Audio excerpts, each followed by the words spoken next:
Hello everyone and happy Hogwarts Day. To celebrate this magical day, along with my cat friend shown here, I will be beginning my Potter project.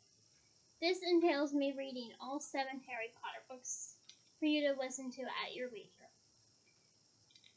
If you are from the UK, you know it as Philosopher Stone. However, this book here of mine says Sorcerers, so I have no preference what you call it. It's still the story we all know and love about Harry Potter. Well, first one anyhow. All the same, I hope you enjoy your Hogwarts Day and enjoy me reading the first chapter of the first book. So without further ado, let's get started. Chapter 1. The Boy Who Lived.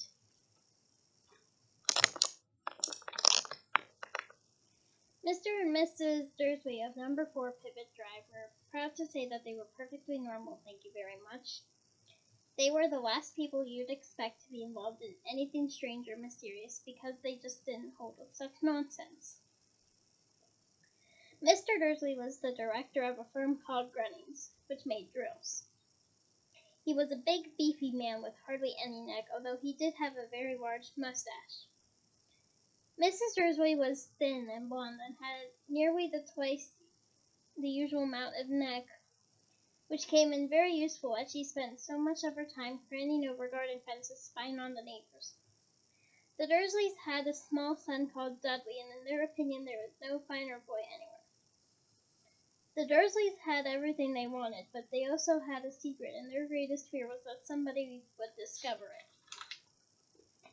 They didn't think they could bear it if anyone found out about the Potters. Mrs. Potter was Mrs. Dursley's sister, but they hadn't met for several years. In fact, Mrs. Dursley pretended she didn't have a sister because her sister and her good-for-nothing husband were as un-Dursleyish as it was possible to be. The Dursleys shuddered to think what the neighbors would say if the Potters arrived in the street. The Dursleys knew that the Potters had a small son too, but they had never even seen him. This boy was another good reason for keeping the Potters away. They didn't want Dudley mixing in with a child like that. When Mr. and Mrs. Dursley woke up on dull gray Tuesday, our story starts. There was nothing about the cloudy sky outside to suggest that strange and mysterious things would soon be happening all over the country. Mr. Dursley hummed as he picked out his most boring type of work, and Mrs. Dursley gossiped away happily as she wrestled a screaming Dudley into his high chair. None of them noticed a large tawny owl flutter past the window.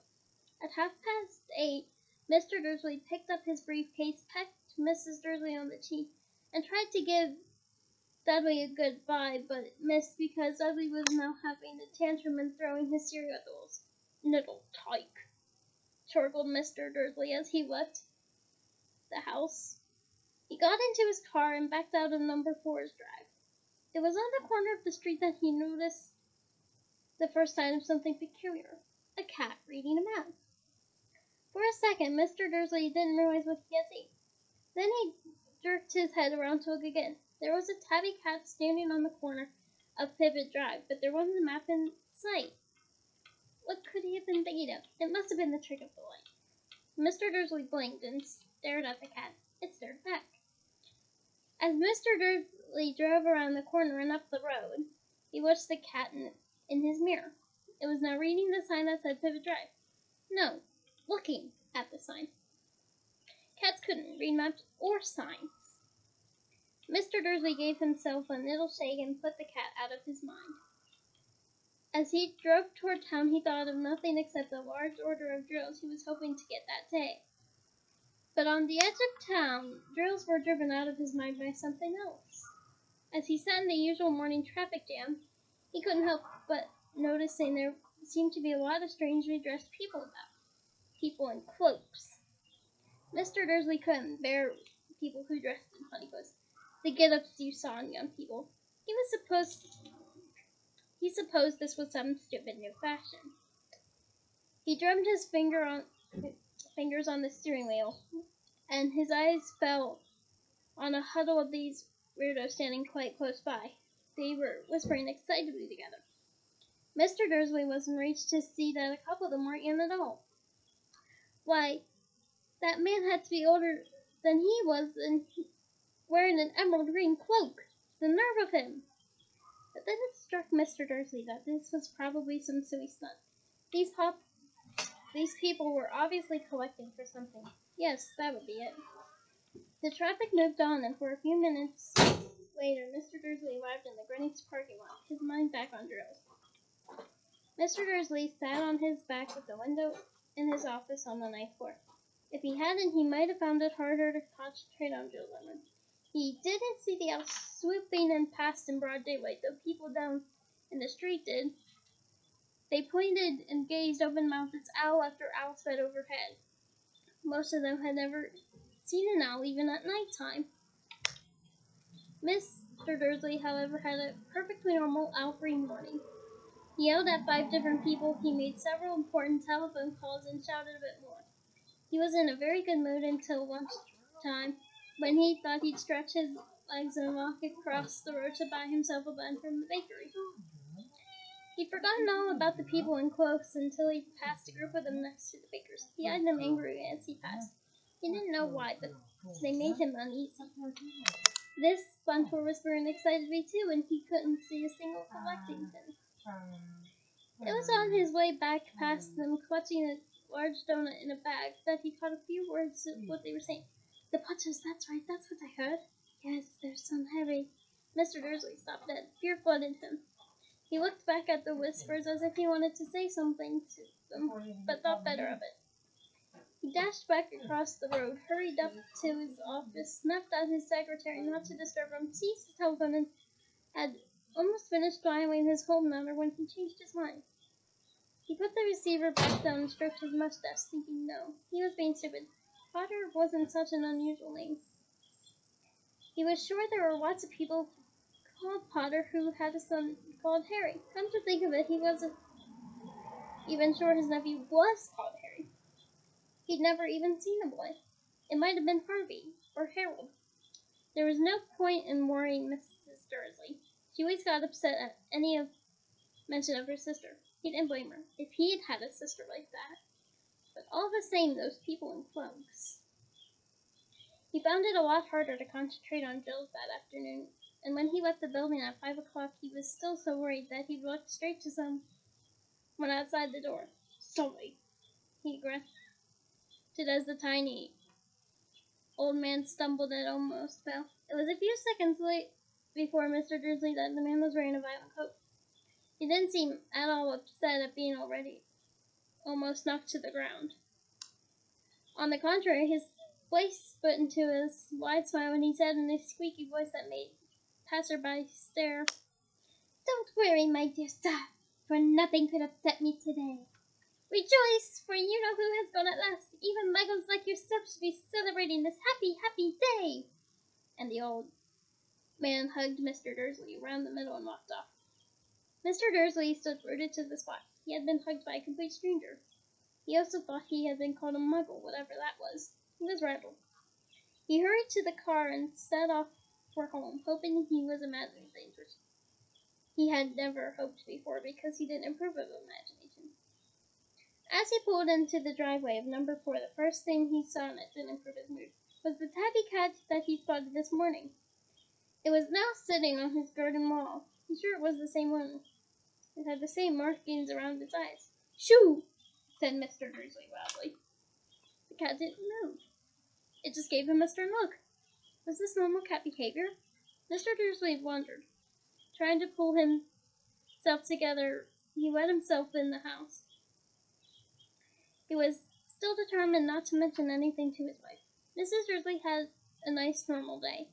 She told him over dinner about Mrs. Next Door's problem with her daughter and how Dudley learned a new word, won't.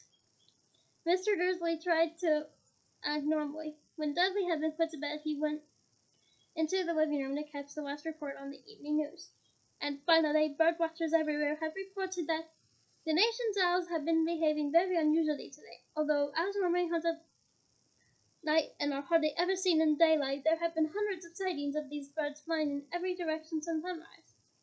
Experts are unable to explain why owls have suddenly changed their sleeping patterns. The newscaster allowed himself a grin. Most mysterious. And now, over to Jim McGuffin with the weather. Going to be any more showers of owls tonight, Jim? Well, Ted, said the weatherman, I don't know about that. But it's not the only owls that have been acting oddly today. Viewers as far apart as Kent, Yorkshire, and Dundee have been phoning in to tell me that instead of the rain I promised yesterday, they had a downpour of shooting stars. Perhaps people have been celebrating bonfire night early. It's not until next week, folks. But I can't promise a wet night tonight. Mr. Dursley sat frozen in his armchair. Shooting stars all over Britain. Owls flying by daylight. Mysterious people in cloaks all over the place, and a whisper about the Potters. Mrs. Dursley came into the living room carrying 2 cups of tea. It was no good. He'd have to say something to her. He cleared his throat nervously. Petunia, dear, you haven't heard from your sister lately, have you? As he expected, Mrs. Dursley looked shocked and angry. After all, they normally pretended she didn't have a sister. No, she said sharply. Why? Funny stuff on the news, Mr. Dursley mumbled. Owls, shooting stars, and there were a lot of funny-looking people in town today. So, snapped Mrs. Dursley. Well, I just thought maybe it was something to do with, her crowd. Mrs. Dursley sipped her tea through pursed lips. Mr. Dursley wondered whether he dared tell her he heard the name Potter. He decided he didn't care. Instead, he said as casually as he could, their son. He'd be about Dudley's age now, wouldn't he? I suppose so, said Mrs. Dursley stiffly. What's his name again? Howard, isn't it? Harry. Nasty common name, if you ask me.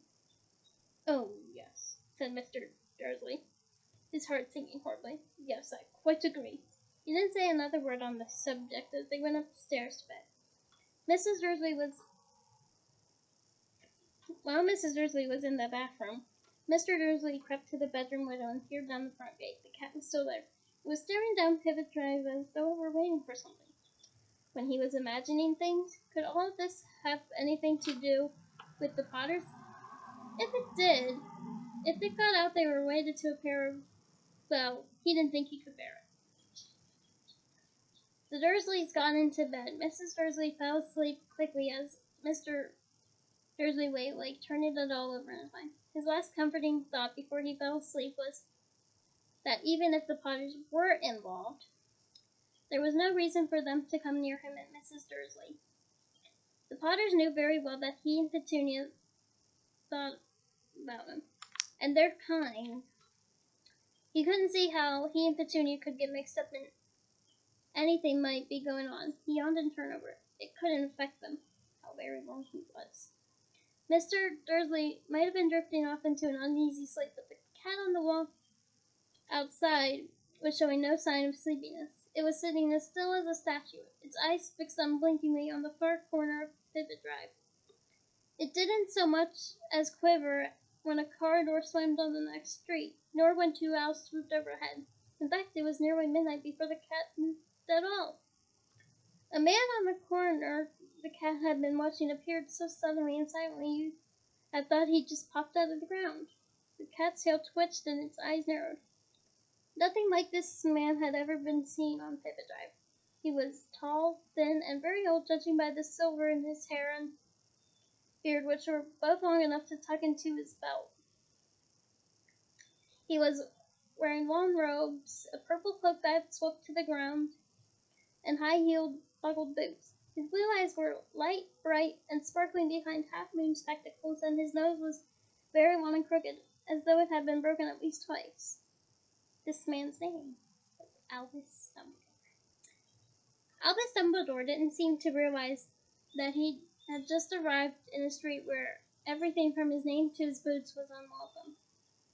He was busy rummaging in his cloak looking for something. But he did seem to realize that he was being watched, because he looked up suddenly at the cat, which was still staring at him from the other end of the street. For some reason, the sight of the cat seemed to amuse him. He chuckled and murmured, "I should have known." He had he found what he was looking for in his inside pocket. It seemed to be a silver cigarette lighter. He flicked it open, held it up in the air, and clicked it. The nearest street lamp went out with a little pop. He clicked it again. The next lamp fluttered into darkness. 12 times he clicked the put outer. The only lights left on the whole street were 2 tiny pinpricks in the distance, which were the eyes of the cat watching him. If anyone looked out of their window now, even beady-eyed Mrs. Dursley, they wouldn't be able to see anything that was happening down on the pavement. Dumbledore slipped the put outer and back inside his cloak and set off down the street toward number 4, where he sat down on the wall next to the cat. He didn't look at it, but after a moment he spoke to it. "Fancy seeing you here, Professor McGonagall." He turned to smile at the tabby, but it had gone. Instead, he was smiling at a rather severe-looking woman who was wearing square glasses exactly the shape of the markings the cat had around its eyes. She, too, was wearing a cloak, an emerald one. Her black hair was drawn into a tight bun. She looked distinctly ruffled. "How did you know it was me?" she asked. "My dear Professor, I've never seen a cat sit so stiffly."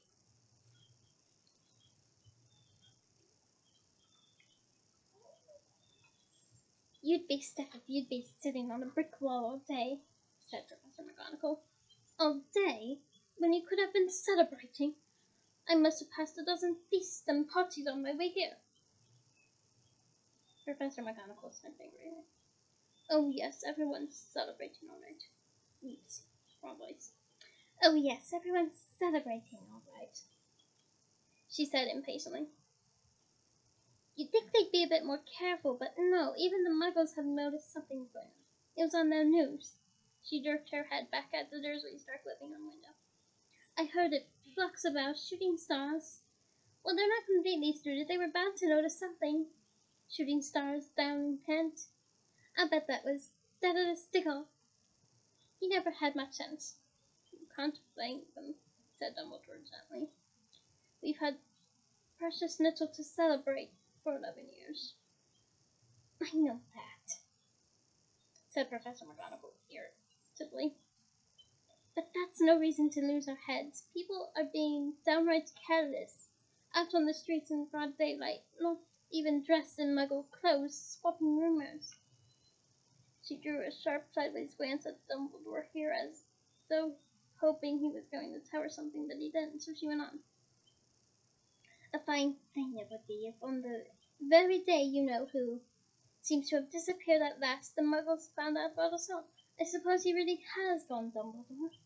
"It certainly seems so," said Dumbledore. "We have much to be thankful for. Would you care for a lemon drop?" "A what?" "A lemon drop. They're a kind of magical sweet I'm rather fond of." "No, thank you," said Professor McGonagall coldly, as though she didn't think this was the moment for lemon drops. "As I say, even if you-know-who has gone—" "My dear Professor, surely a sensible person like yourself can call him by his name. All this you-know-who nonsense. For 11 years I've been trying to persuade people to call him by his proper name, Voldemort." Professor McGonagall flinched, but Dumbledore, who was unsticking 2 lemon drops, seemed nothing to notice. It gets so confusing if we keep saying you-know-who. I never have seen any reason to be frightened of saying Voldemort's name." "I know you haven't," said Professor McGonagall, sounding half exasperated, half annoyed. "But you're different. Everyone knows. You're the only one you know." "Oh, right, Voldemort was frightened of." "You flatter me," said Dumbledore calmly. "Voldemort had powers I never will have."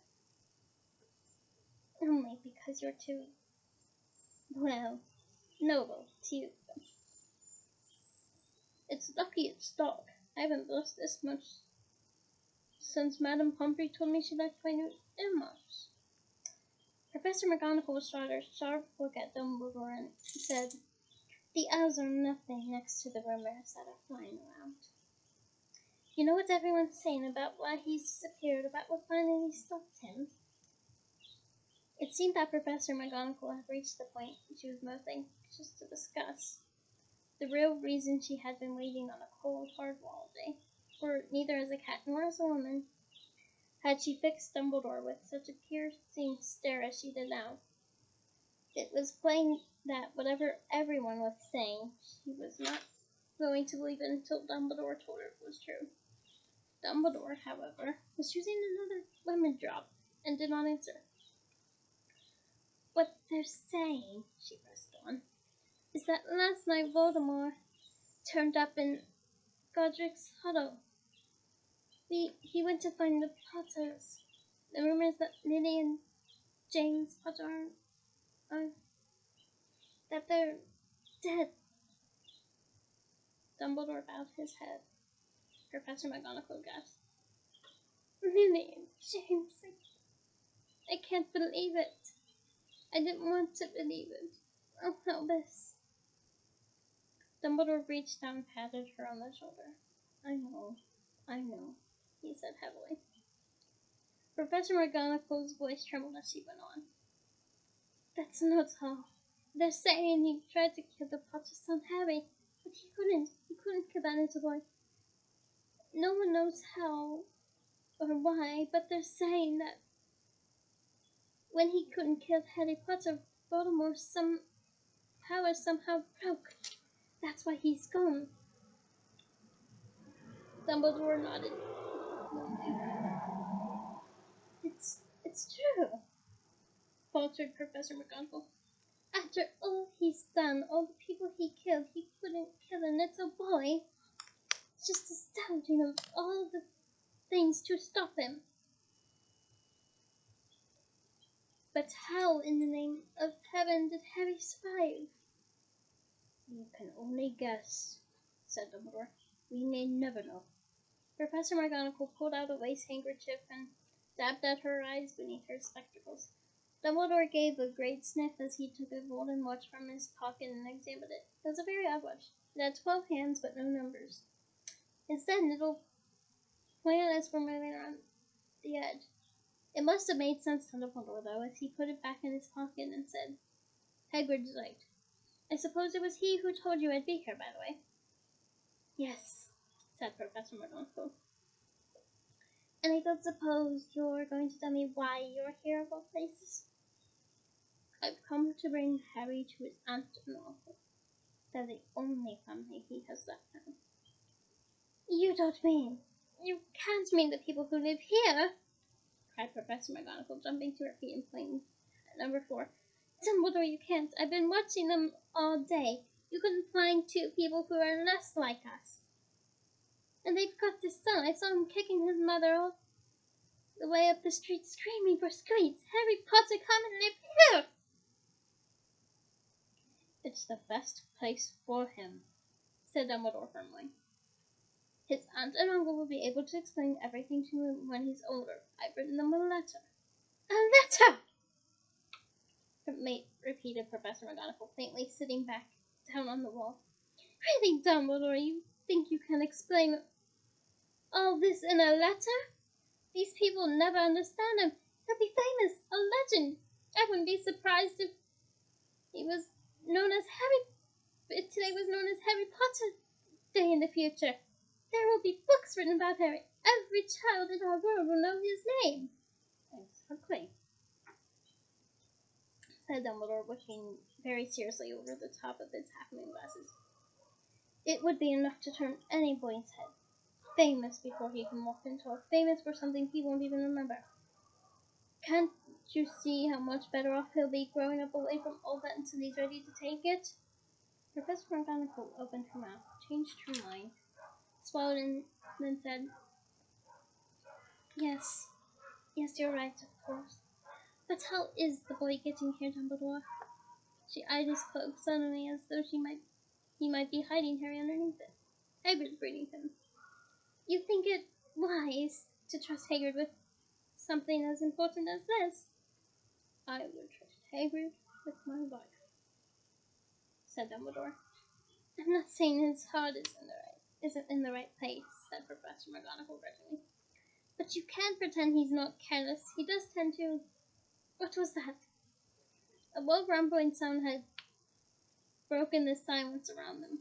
It grew steadily louder as they looked up and down the street for some sign of a headlight. It swelled to a roar as they both looked up at the sky, and a huge motorcycle fell out of the air and landed on the road in front of them. If the motorcycle was huge, it was nothing to the man sitting astride it. He was almost twice as tall as a normal man, and at least 5 times as wide. He looked simply too big to be wild, and so wild. Long tangles of bushy black hair and beard hid most of his face. He had hands the size of trash can lids, and his feet were in their leather boots, like baby dolphins.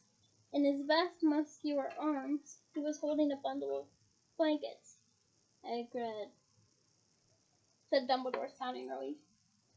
At last. And where did you get that motorcycle?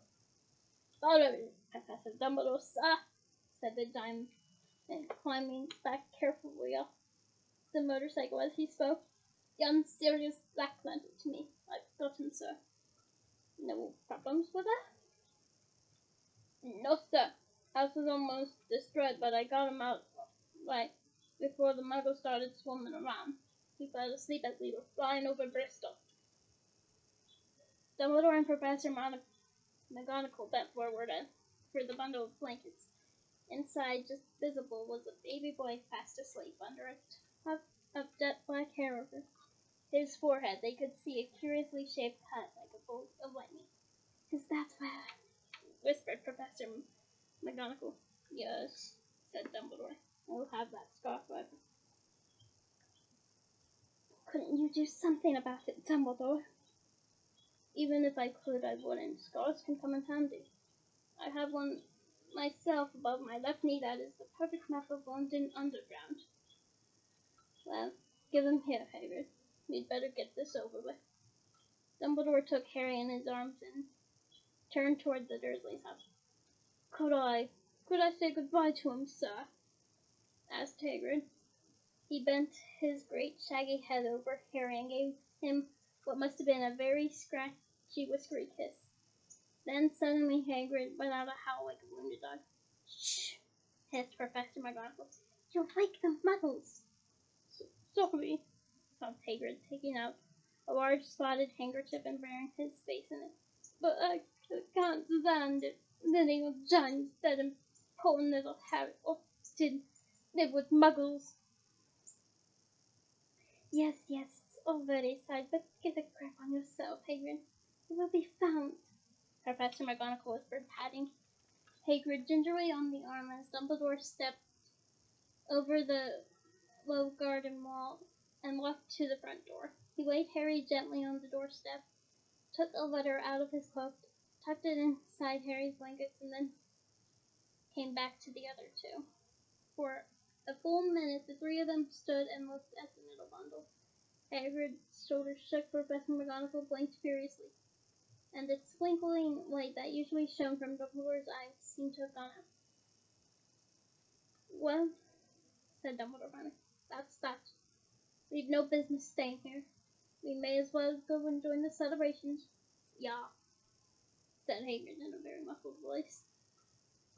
I'd best get this fight away. Good night, Professor McGonagall. Professor Dumbledore, sir. Wiping his streaming eyes on his jacket sleeve, Hagrid swung himself onto the motorcycle and kicked the engine into life. With a roar, it rose into the air and off into the night. I shall see you soon, I expect, Professor McGonagall, said Dumbledore, nodding to her. Professor McGonagall blew her nose in reply. Dumbledore turned and walked back down the street. On the corner, he stopped and took out the silver put-out. He clicked it once, and 12 bottles of light sped back to their street lamps so that Pivot Drive was suddenly orange, and he could make out Tabby Cat slinking around the corner at the end of the street. He could just see the bundle of blankets on the step of number 4. "Good luck, Harry," he murmured. He turned his heel, and with a swish of the cloak, he was gone. A breeze ruffled the neat hedges of Pivot Drive, which was silent and tidy under the inky sky, which is the very last place you'd expect astonishing things to happen.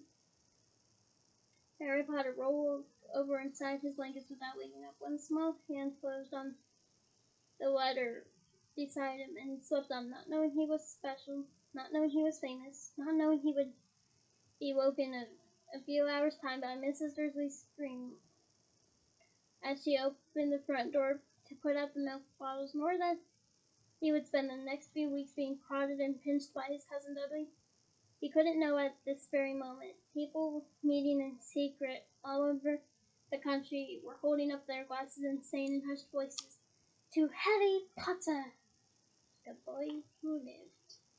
And with that, that is the end of Chapter 1. I hope you all enjoyed it. Join me next week for Chapter 2. Bye!